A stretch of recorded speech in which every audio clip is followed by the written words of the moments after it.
자, 안녕하세요. 네, 한국사 처음 잡는 시간이 또 돌아왔습니다. 네, 열심히 여러분들 선생님 이렇게 수업하는 거 따라서 잘 하고 있으리라 믿어 의심치 않습니다. 잘 따라오셔요. 알겠죠?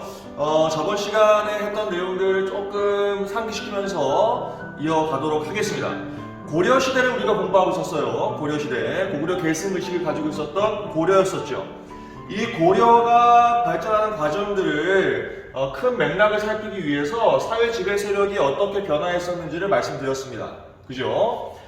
보시면 고려 전기와 고려 후기로 일단 구분을 하고 고려 전기의 지배 세력이 누구냐, 사회 지배 세력이 누구냐라고 했을 때 뭐라고 기억하라고 했었죠? 고려 전기는 문벌귀족, 그죠? 고려 전기 문벌귀족 사회다라고 기억하라고 말씀을 드렸습니다. 호족과 육등품은 고려를 건국한 세력들이었었는데 이들이 점차로 여러 대에 걸쳐서 이제 고위 관직에 진출하게 되면서 문벌귀족화하게 되었다라고 말씀드렸죠.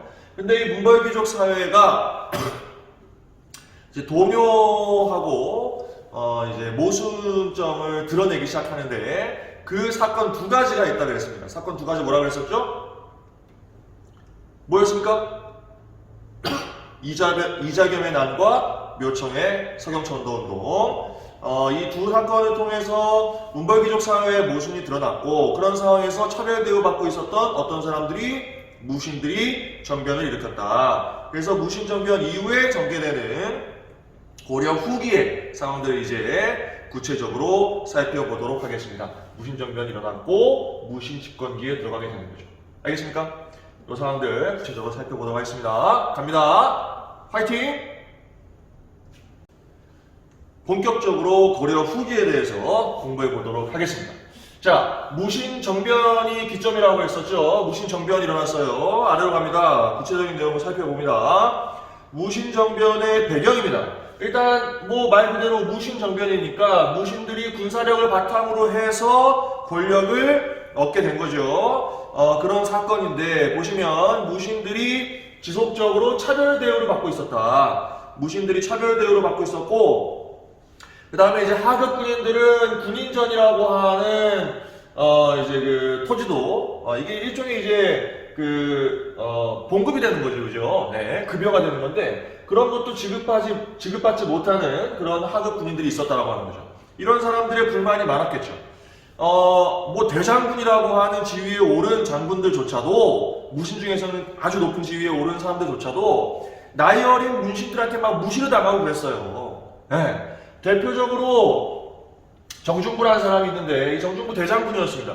이 정중부가 이제 뭐 어떤 문신들과 함께 이제 뭐 어떤 상황이 있었는데 그때 이제 김부식이라고 하는 그 문벌귀족의 대표적인 인물이죠. 그 아들이 김돈중이라고 하는 사람이었었는데 나이가 어렸죠. 정중부보다 당연히 훨씬 더 어렸고 그런데 정중부의 수염 촛불을 들고 와서 막 지지고 뭐 이런 일을 벌일 정도로 무신들이 무신 안에서는 지위가 높아도 문벌귀족들, 문신들에게 대단히 차별 대우받는, 무시당하는 뭐 그런 상황이었던 겁니다. 뭐 하여튼 여러 가지 일련의 그런 불만이 쌓이는 상황들 속에서 그게 폭발하게 된 거죠. 폭발하게 됩니다.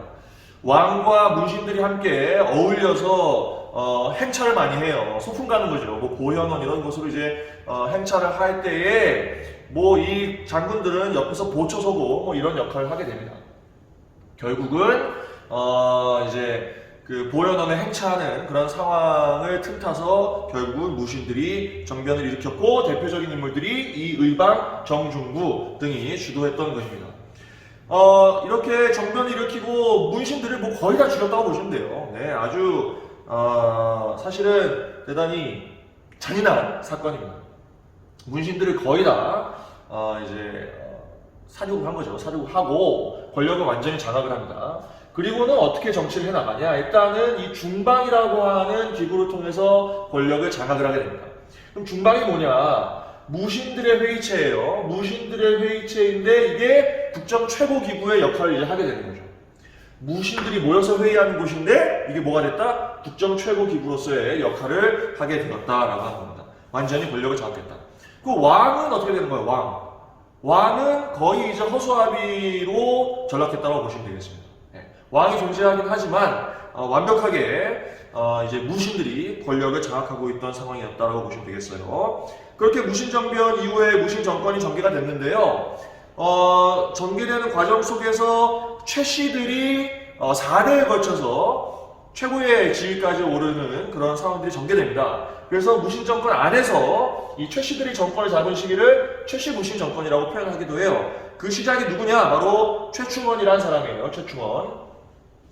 최충원이 교정도감이라고 하는 기구를 통해서, 교정도감은 뭐냐? 이거 써있듯이 역시 또 최씨 정권 최고의 권력기구로서의 역할을 했던 기구입니다. 이 교정도감을 통해서 권력을 장악을 하고 그 아들 4대에 걸쳐서 계속해서 권력을 장악하는 최씨 무신 정권 시기가 전개됩니다.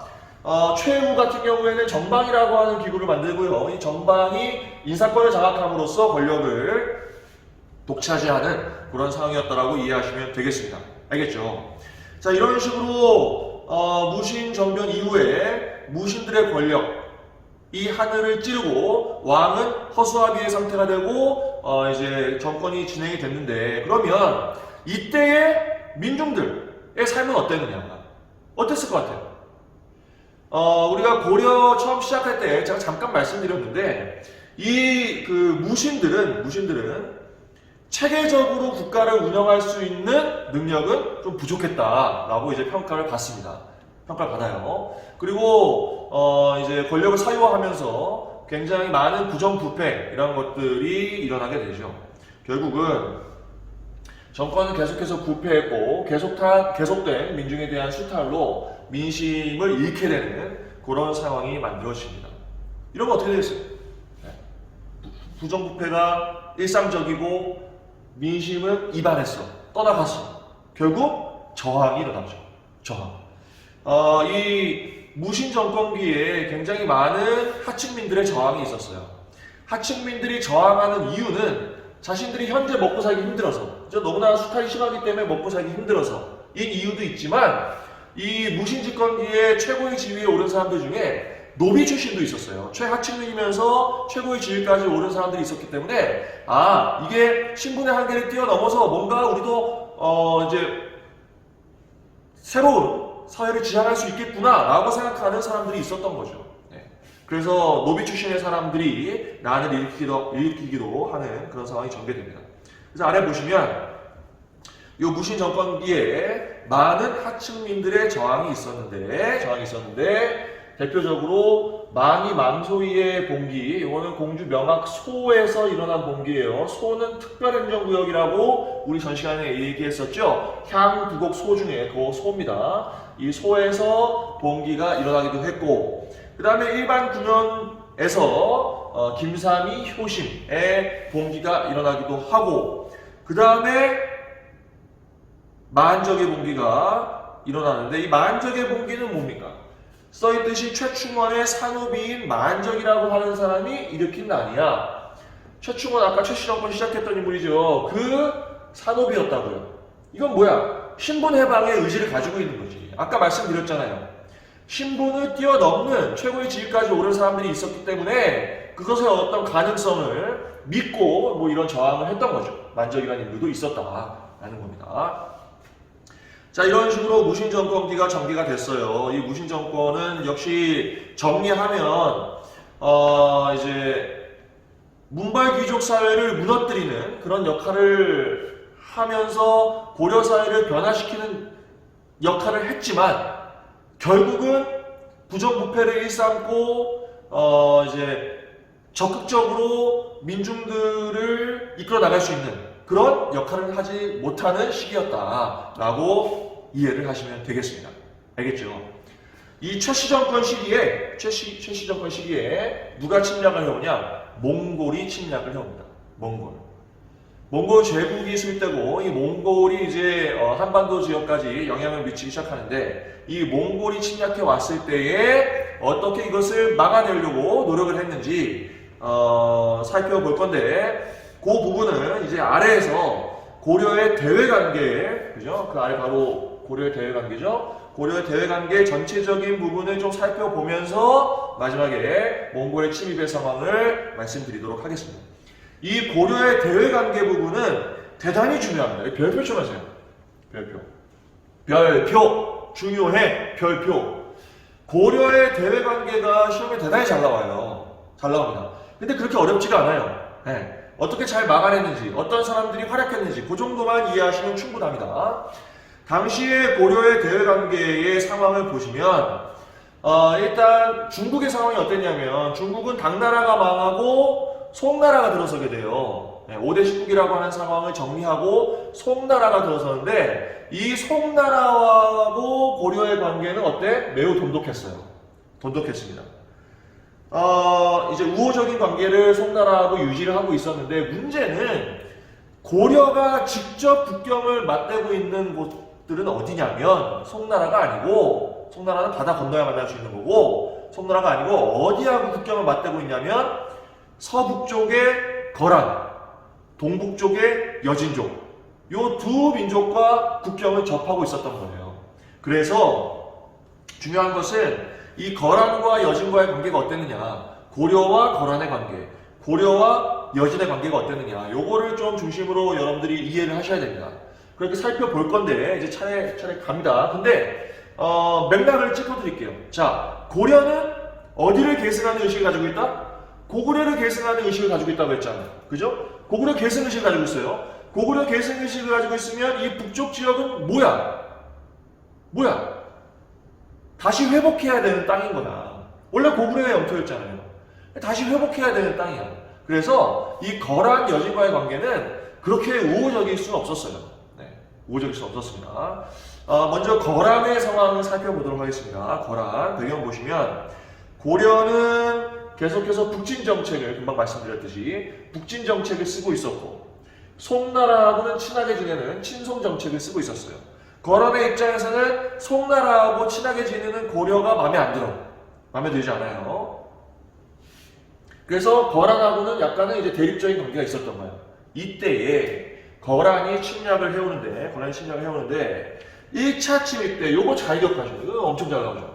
1차 침입 때 처음으로 거란이 침략을 해왔을 때 이때 강동 육주라고 하는 곳을 획득을 하게 되는데 이게 뭔 말이냐. 침략을 해오는데 왜 오히려 땅을 얻게 됐느냐. 왜냐하면 서희라고 하는 사람이 나가서 외교 담판을 지은 거예요. 이제 침략해온 거란의 장수와 고려의 서희가 외교 담판을 벌이게 됩니다.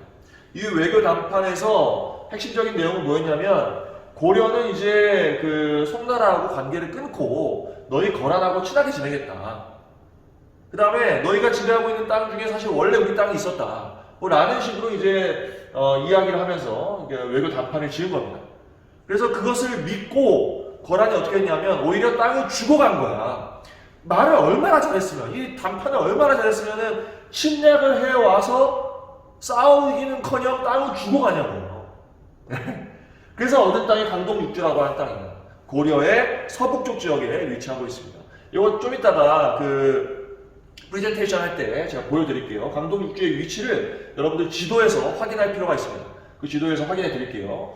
여튼 이 1차 침입을 통해서 강동 육주라고 하는 지역을 획득을 했고 송나라하고 단교를 하고 거란하고 친하게 지내겠다라고 약속을 했는데 그 약속을 고려가 지켜? 안 지켜?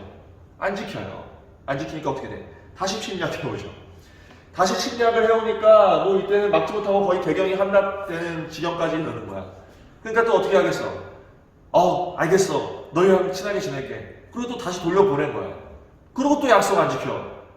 어떻게 보면 고려가 좀 약속 안 지키네. 그죠? 다시 침략을 해. 그게 3차 침입입니다. 이렇게 침략해 왔을 때 이제 어떻게 하는 거야? 이거 이제 무력으로 이제 돌려보내는 겁니다. 네. 실제 이제 전쟁을 벌이게 되는 거죠. 3차 침입 때 강갑찬이 귀주에서, 이 강동 육주 중에 한 곳이죠. 이 귀주에서 거란을 상대로 대대적인 승리를 거둡니다. 그것을 귀주 대첩이라고 하죠. 강감찬의 귀주 대첩. 잘 기억하세요. 3차 침입, 누가 침입해왔어? 거란의 3차 침입 때 강감찬이 귀주대첩에서 대승을 거뒀다라고 기억하시면 되겠습니다. 자, 그러면 거란과의 관계는 이 정도로 보시면 돼요. 자, 거란은 서희가 외교 담판을 통해서 1차 침입 때 강동 6주를 획득했고 3차 침입 때 강감찬 장군이 귀주대첩에서 거란을 상대로 승리를 거뒀다라는 정도로 정리를 하시면 되겠습니다. 알겠죠? 이 두 가지를 기억하시면 되겠어요. 서희와 강감찬, 강동 6주, 귀주대첩. 오케이? 그럼 거란 끝. 고려와 거란의 관계 봤습니다. 이제 여진으로 갑니다. 여진은 고려의 동북쪽에 있어요. 동북쪽이 위치야.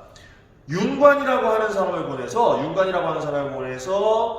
이 별무반을, 그러니까 윤관이 건의를 해서 별무반을 만들었고 이 별무반을 가지고 여진을 정벌하게 되는 거죠. 실제로 여진 정벌의 성과가 있었어요. 동북 구성을 축조하게 되는데 여진 정벌 후에 얻은 땅에다가 9개 성, 동북쪽에 있는 9개 성이라는 뜻이겠죠? 동북 구성을 축조하게 됩니다. 이런 식으로 이제 여진을 정벌하는 모습이 있었죠. 그런데 이렇게 동북 구성이 축조된 다음에 여진이 계속해서 이 지역을 반환해라. 정벌 이후에 너희들이 가져간 땅을 빨리 다시 반환해줘라 라고 요구를 해서 결국은 1년 만에 이 땅을 다시 여진에게 반환을 하게 됩니다. 네. 그런 정도로 아시면 되는데 이 여진은 이후에 이제 금나라로 발전을 해요. 금나라. 거란은 이제 요나라라고 한 나라에 세운 거고 여진은 금나라라고 한 나라에 세웠는데 이 금나라의 힘이 엄청 강했습니다. 엄청 강해서 이 금나라가 어떻게 했어? 고려에 와서 고려와 군신 관계를 요구해요. 네. 우리가 군주고 너희 고려가 우리의 신하야. 그런 관계를 요구하는 거죠. 군신 관계를 요구하는 거예요. 일종의 뭘 하라는 거야 지금? 사대를 하라는 거예요. 우리가 큰 나라니까 너희 고려는 우리를 섬겨야 돼. 라고 요구를 한 거야. 이럴 때에 그 사대 관계를 바탕으로 하는 금나라와의 관계를 받아들인 인물이 있어. 그 사람이 바로 누구야? 이자겸이에요. 이자겸의 난 일으킨 그 이자겸이야. 이자겸은 왜 그랬겠어? 뭐 어떻게 보면 전쟁을 하지 않으려고, 그죠? 전쟁을 하지 않으려고 이런 결정을 했을 수도 있죠. 그죠? 그런데 어떤 민족적인 입장에서, 자주적인 입장에서 봤을 때는 금나라의 사대 관계를 수용한 것이 당시 많은 반발을 사게 됩니다. 네. 대표적으로 묘청이라는 인물은 뭘 주장했다 그랬어요? 금나라 정벌을 주장했던 인물이야.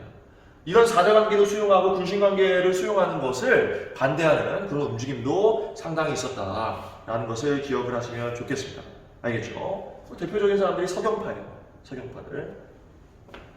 자, 이런 식으로 그 여진과의 관계가 전개됩니다. 그 여진과의 관계에서는 윤관의 별무반을 잘 기억하시면 좋겠어요. 알겠죠?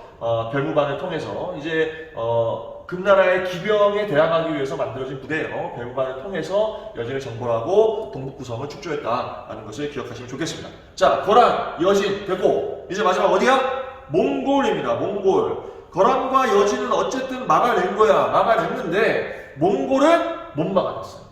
못 막습니다. 몽골을 막아내지 못했어요. 저항을 하긴 했죠. 저항을 하긴 했는데 오른쪽에 보시면 최씨 정권이 수도를 어디로 옮겨? 강화도로 수도를 옮겨요. 이제 그 여러 전투들이 전개되는 사람들 속에서 결사항전을 하겠다라고 하는 모습으로 강화도로 수도를 옮겨서 개경에서 강화도로 수도를 옮긴 거죠. 옮겨서 저항을 했는데 사실 그러면 무신 정권이 당시 최씨 정권이 강화도로 천도를 해서 정말 열심히 싸웠냐? 사실 또 이건 평가하기 나름인데 그렇지 않다라고 하는 평가도 많이 있습니다. 강화도 가서 또 그냥 사치와 향락을 일삼는 뭐 그런 지배층들의 모습이 있었던 거죠. 반면에 백성들은 열심히 싸웠습니다. 열심히 싸웠어요. 하여튼 이런 그 수도를 옮기는 상황까지 전개됐는데 결국은 어떻게 돼요? 최씨 정권이 무너집니다. 이후에 이제 무신 정권 자체가 이제 붕괴하게 되는 거죠. 무신 정권 자체가 붕괴하게 되고 수도를 다시 개경으로 옮기게 됩니다. 개경으로 환도했죠. 그게 1270년이에요. 개경으로 환도한다는 것은 몽골과의 뭘 끝낸다는 거야? 몽골과의 항쟁을 끝낸다는 얘기입니다. 몽골과의 항쟁을 끝낸다고 하는 것은 일종의 복속된 상태가 되었다라는 의미로 받아들이시면 되겠어요. 알겠습니까? 몽골의 복속된 그런 상황이 되었다라는 거죠. 이렇게 대규모로 환도하고 몽골에 대한 항쟁이 끝이 났지만 여전히 계속해서 항쟁했던 삼별초라고 하는 이제 그 군사기구가 있었어요. 이 삼별초는 진도, 제주도로 이제 근거지를 옮겨가면서 계속해서 저항을 했습니다. 이 삼별초 잘 나와요. 삼별초도 기억하세요. 결국은 삼별초도 여몽, 그러니까 고려와 몽골 연합군에 의해서 진압이 됐고요. 이후에 원 내전 간섭기로 들어가게 된다라고 기억하시면 되겠습니다. 알겠죠? 지금 대외 관계의 모습을 살펴봤어요. 고려는 이 대외 관계가 대단히 잘 나오니까 여러분 아까 제가 발표치라고 했죠? 꼭 기억하세요. 그리고 프레젠테이션 할 때 이 대외 관계에 대해서 제가 다시 한번 말씀을 드리도록 하겠습니다. 알겠죠? 자, 몽골의 복속이 되었습니다. 이제 몽골, 즉 몽골이 나중에 원나라가 되죠. 원의 내정 간섭을 받는 원 간섭기로 가도록 하겠습니다. 아래로 내려갑니다. 자, 이제 고려 정치사의 마지막 부분입니다. 바로 원 간섭기 시절의 이야기를 하도록 하겠습니다. 원나라의 간섭을 받는다라고 표현을 했는데 이게 아주 낮은 단계의 일종의 식민지 같은 거라고 보시면 되겠어요. 우리가 일제강점기, 일본 제국주의에 의해서 식민지로 전락을 했던 시절이 있었죠. 그죠? 그런 정도까지의 상황은 아니었지만 아주 낮은 단계의 어떤 식민적인 단계 정도는 된다라고 보시면 되겠어요.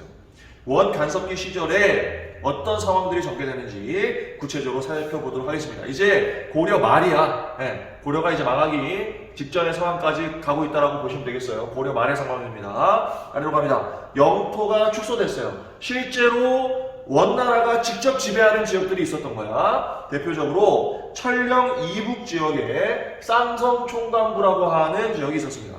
이 쌍성 총관부를 어떻게 했다고? 원나라가 직접 지배했다라고 보시면 되겠어요. 알겠습니까? 이 쌍성 총관부는 그런데 나중에 공민왕 때 다시 수복이 됩니다. 공민왕 때 다시 수복이 돼요.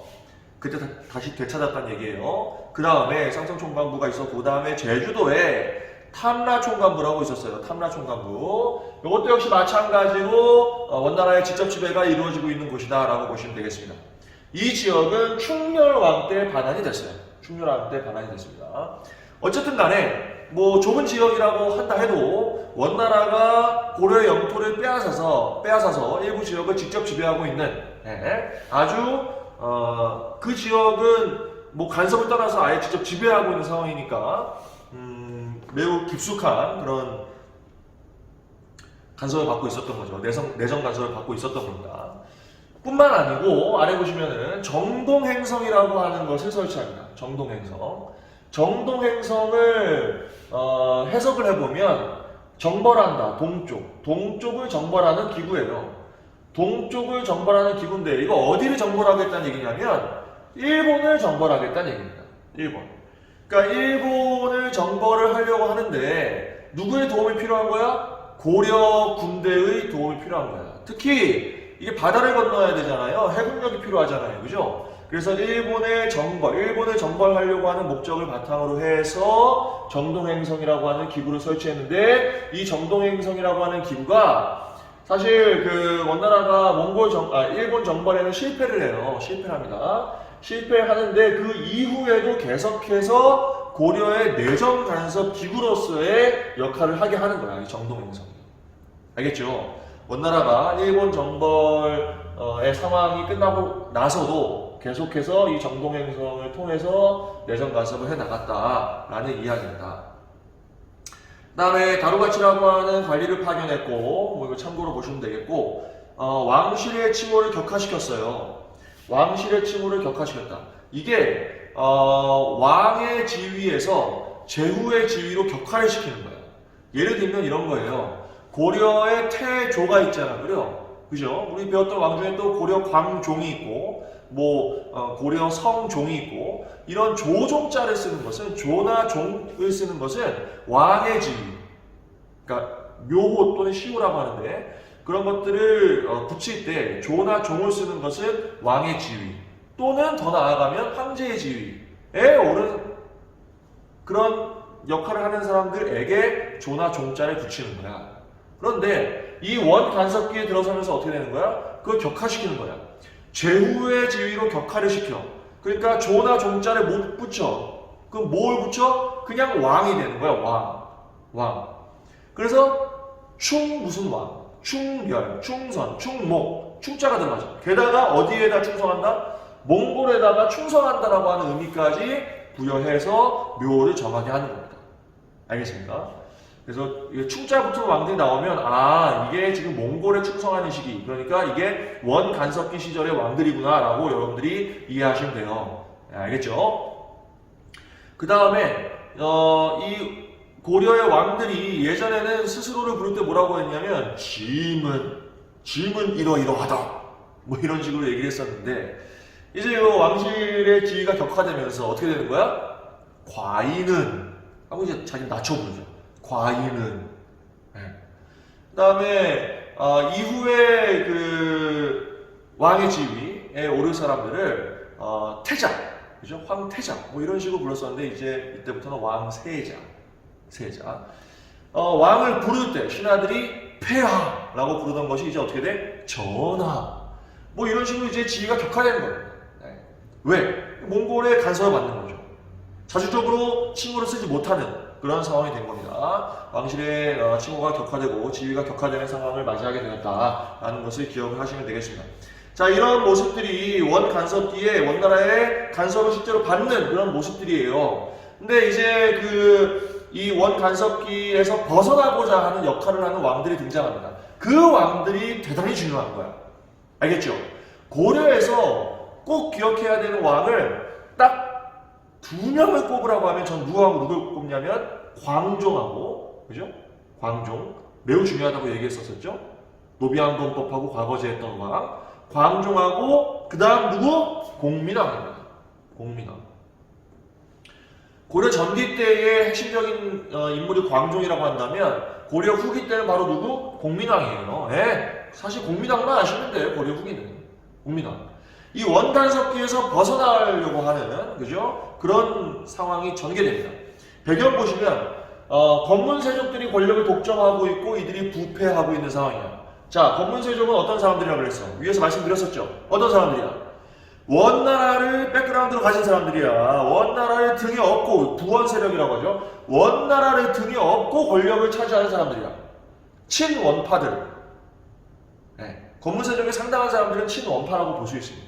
그래서 이 친원 세력들의 어떤 정치적인 어떤 권력의 독점, 이런 것을 견제하고 거기에서 벗어나려고 했던 왕이 누구? 공민왕이다 라고 보시면 되겠고, 그 다음에 원나라가 약화되고 있었어요. 원나라가 약화되고 이제 명나라가 세워져서 명나라가 힘을 얻게 되는, 그래서 원나라와 명나라가 교체되는 그런 상황이었습니다. 그러니까 핵심적인 건 뭐야? 원나라가 약화되고 있다는 거야. 간섭을 하고 있던 원나라의 힘이 약화되는 상황, 그러니 원나라를 몰아내려고 하는 그런 상황도 훨씬 적극적으로 진행될 수 있게 된 거죠. 알겠죠? 그래서 공민왕이 친원파를 수청해 나가기 시작합니다.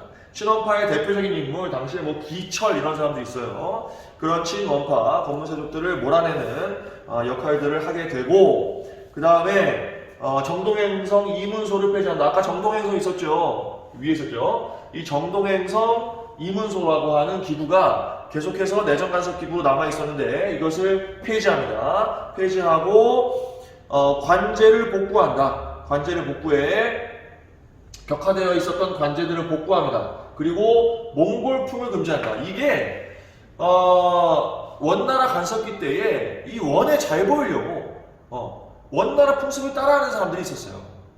그 몽골풍이라고 합니다. 몽골풍. 그러다 보니 일반 백성들도 원나라의 관습을 그냥 무분별하게 받아들이는 뭐 그런 모습들이 있었던 거죠. 그래서 이런 몽골풍을 금지시키는 활동을 하게 됩니다. 대표적으로 몽골풍이 뭐가 있냐면 변발이야, 변발. 변발이라고 하는 헤어스타일이 있죠. 여기 뒤 꽁지만 이렇게 남기는 거, 여기 다 앞에 다 깎아버리고. 그 변발이 유행하고 있었는데 그거 다 이제 금지시킵니다. 자주적인 모습을 보이게 되는 거죠. 알겠죠? 지금 누구 얘기하고 있어요? 공민왕 얘기하고 있습니다. 공민왕은 꼭 기억하셔야 돼. 그리고 이 사건을 장악하고 있었던 정방을 폐지하고 승려였던 신돈이라고 하는 사람을 등용해서 전민변정도감이라고 하는 기구를 설치하고 개혁을 실시해 나갑니다. 이것도 별표야. 전민변정도감. 이 전민변정도감은 불법으로 빼앗긴 토지를 주인에게 다시 돌려주고, 그 다음에 억울하게 양인에서 노비로 전락한 사람들을 다시 양인으로 회복시켜주고, 노비 문서들 막 불태우고 막 이런 활동들을 해요. 이 전민변정도감이 이런 활동들을 하게 되면 어떻게 토지를 원래 사람에게 그 다음에 노비들을 양인으로 그런 활동을 하게 되면 어떻게 되겠어요? 권문세족의 기반이 약화되는 거야. 알겠죠? 매우 개혁적인 거예요. 권문세족의 기반을 약화시키는 정책으로서 전민변정을 실시했다라고 기억하시면 돼요. 누구를 등용해서? 신돈을 등용해서 전민변정을 실시한다.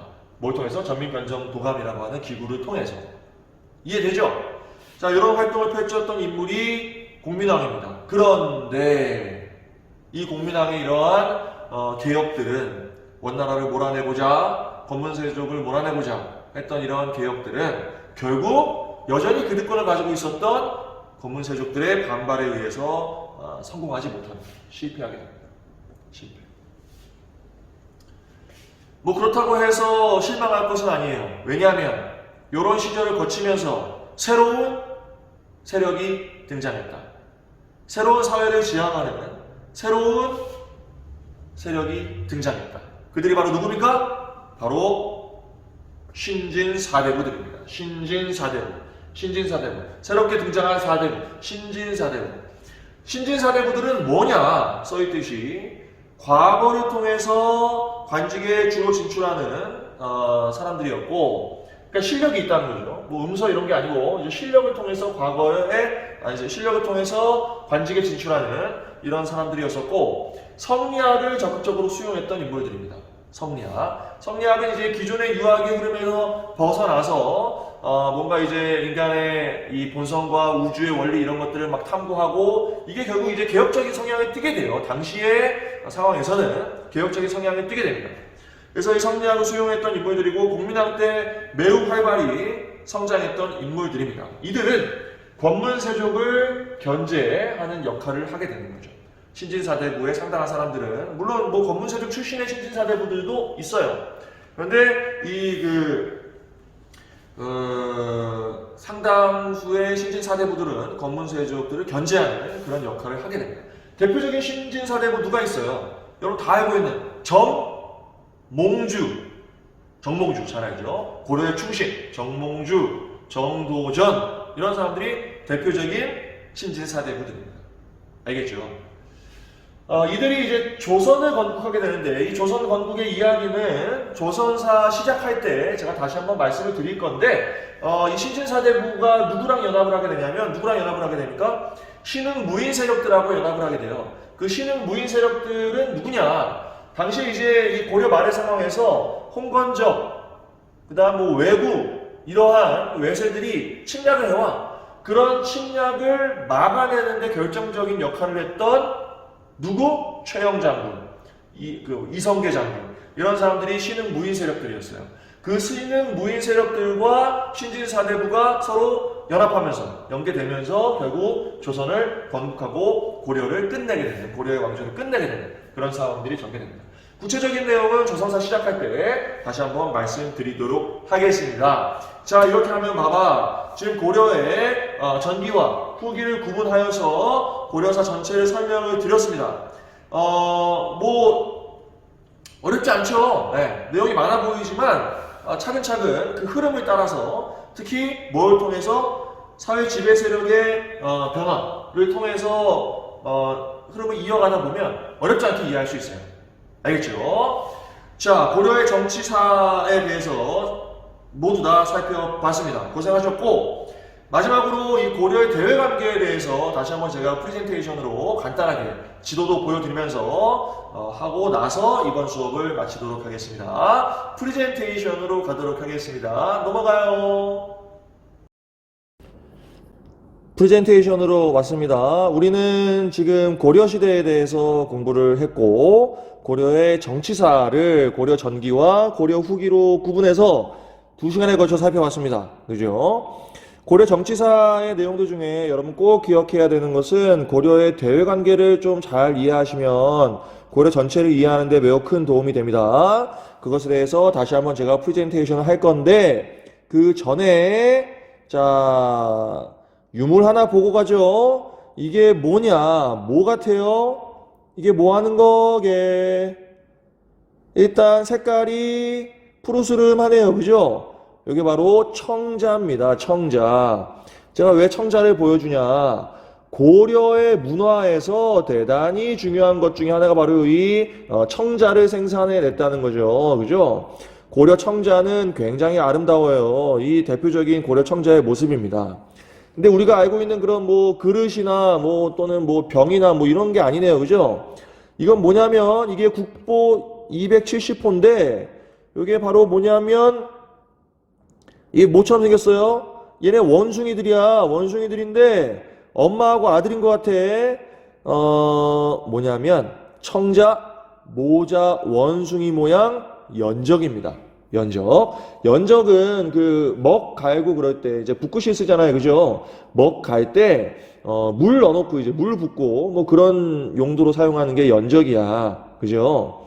그래서 이게 그 모자 원숭이고 그러니까 엄마하고 아들 원숭이고 예, 그런 모양의 연적이다. 재질은 청자다라고 하는 거죠. 청자.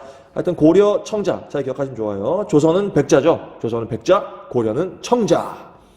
좋습니다. 자, 이제 구체적으로 고려의 정치의 발전의 모습을 살펴보는데 대외 관계를 중심으로 해서 다시 한번 정리해 보도록 하겠습니다. 고려와 거란의 관계를 잘 기억하셔라고 말씀드렸습니다. 1차 침입과 3차 침입을 기억하라고 했었죠. 1차 침입 때 누구? 서희. 여러분들 대답하면서 한번 해보세요. 서희가 외교 담판을 펼쳤어요. 그래서 얻은 지역이 어디죠? 어디예요? 그렇지. 강동 6주입니다. 강동 6주를 획득했다. 그리고 3차 침입 때 거란의 침입을 막아내는 귀주 대첩을 이끈 장군 누굽니까? 강감찬이죠. 강감찬의 귀주 대첩. 1차와 3차 침입, 거란의 침입 잘 기억하시기 바랍니다. 어떻게 막아내는지 기억하시고. 자, 여기가 강동 6주예요. 강동 6주. 위치. 고려의 서북쪽 지역에 위치하고 있다는 것을 꼭 기억하시기 바랍니다. 알겠죠? 강동 6주. 넘어갑니다. 여진과의 관계예요. 여진을 정벌하기 위해서 뭘 설치했어? 별무반을 설치했죠. 별무반을 설치했는데 이 별무반을 설치하는 것을 건의했던 인물이 바로 윤관입니다. 그죠? 윤관이 별무반을 이끌고 여진을 정벌하고 얻은 지역이 어디? 얻은 지역이 아니고 이제 성을 축조한 거죠. 뭘 축조했습니까? 동북구성을 축조하게 되죠. 알겠죠?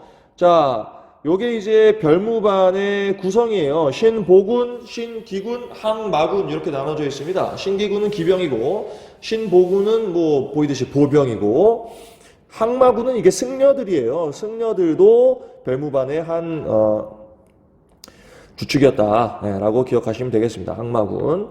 이 스님은 별로 군대 가기 싫은 것 같아요. 그죠? 뭐 표정이 안 좋아. 네. 원래 군대 가면 다 표정이 안 좋아져요. 네. 자, 됐고, 이게 별무반이고, 다음, 이게 동북구성의 위치입니다. 고려의 동북쪽 지역에 동북구성이 축조되었는데, 이걸 여진이 계속해서 반환해라 라고 요구해서 반환을 했어요. 1년 만에 반환을 하게 됩니다. 참고로 보시면 되겠습니다. 동북구성의 위치와 강동 육주의 위치를 꼭 구분하시기 바랍니다. 자, 다음. 몽골이 침입해오죠. 몽골과 고려의 관계는 시기를 크게 세 시기로 구분할 수 있어요. 항쟁기, 간섭기, 반원기. 항쟁기는 처음 침략했을 때 싸우는 거죠. 강화도로 수도를 옮겼다 그랬잖아요. 강화도로 수도를 옮겼고 삼별초는 수도가 개경으로 환도된 이후에도 계속해서 저항했다 그랬었죠. 그죠? 그리고 스님들은 뭘 했냐면 팔만대장경이라고 하는 불경을 목판, 그러니까 불경을 이제 새기는 거죠. 목판에다가. 그래서 이 팔만대장경이라고 하는 어마어마한 규모의 불경을 만들게 되는데 그 이유가 뭐야? 불교의 힘을 통해서, 부처님의 힘을 통해서 외세 침입을 막아내겠다라고 하는 의지라고 보시면 되겠습니다. 팔만대장경도 기억하면 좋아요, 여러분들. 자, 이런 식으로 항쟁을 했습니다. 그리고 이제 결국은 간섭기에 들어가게 되죠. 원 간섭기에 들어가게 되는데 왕실 지위가 격화되었고 정동행성이 설치됐고 그리고 몽골풍이 유행한다 말씀드렸죠. 몽골풍. 몽골의 풍습이 유행을 하는 거야. 특히 이제 검문세족이라고 하는 그 부원 세력들을 통해서 이런 것들이 많이 유행을 했겠죠. 공민왕이 주도해서 결국 이제 원나라의 반기를 드는 반원기가 전개됩니다. 이때 쌍성 총관부를 탈환하기도 했고 몽골풍을 금지시키기도 하고 검문세족을 견제하기 위해서 전민 변정도감 같은 것들도 설치했다라고 말씀드렸죠. 그런 식으로 몽골과의 관계가 전개되었다라는 것을 기억하시면 되겠습니다. 하여튼 이 외교 관계는 대단히 중요해요. 잘 기억하세요. 알겠죠? 이거 뭐야? 이건 뭐야? 이게 변발의 일종인데, 그죠? 이분은 뭡니까? 이게 변발은 변발인데, 앞머리도 내고, 옆머리도 있고, 구레나루도 있고, 좀 스타일리시하네요, 그죠? 네, 변발. 그냥 그 몽골풍을 좀 보여주려고, 몽골의 풍습, 또 지금까지 남아있는 몽골의 영향을 받은 음식 문화도 있어요. 이거 만두죠? 만두. 대표적인 그 몽골식의 음식이라고 알려져 있습니다. 만두. 요거는 뭐야? 호떡. 호자가 오랑캐호. 호떡. 오랑캐들이 먹는 떡. 호떡. 네. 이건 씨앗호떡이네, 그지? 혹시 부산 가본 사람 있는지 모르겠네. 부산에 가면 씨앗호떡이라고 아주 맛이 좋아요. 네, 서울에도 많이 와 있죠. 우리 동네에도 찾아보면 있을 거야. 씨앗호떡. 맛있어요. 겨울이네요, 그죠? 씨앗호떡. 이 부산에 가서 제가 찍은 거야. 이게 진짜 원조 씨앗호떡 집이야. 이 옆집은 우리가 진짜 원조 씨앗호떡 집이야. 다 자기들이 원조야. 네. 자, 호떡도 이것도 이제 그 몽골의 영향을 받은 음식 문화인 것으로 알려져 있습니다. 자, 이렇게 해서 고려의 정치사와 관련한 프레젠테이션을 마쳤습니다. 오늘 수업은 여기까지 하도록 하겠어요. 대단히 고생하셨고 다음 시간에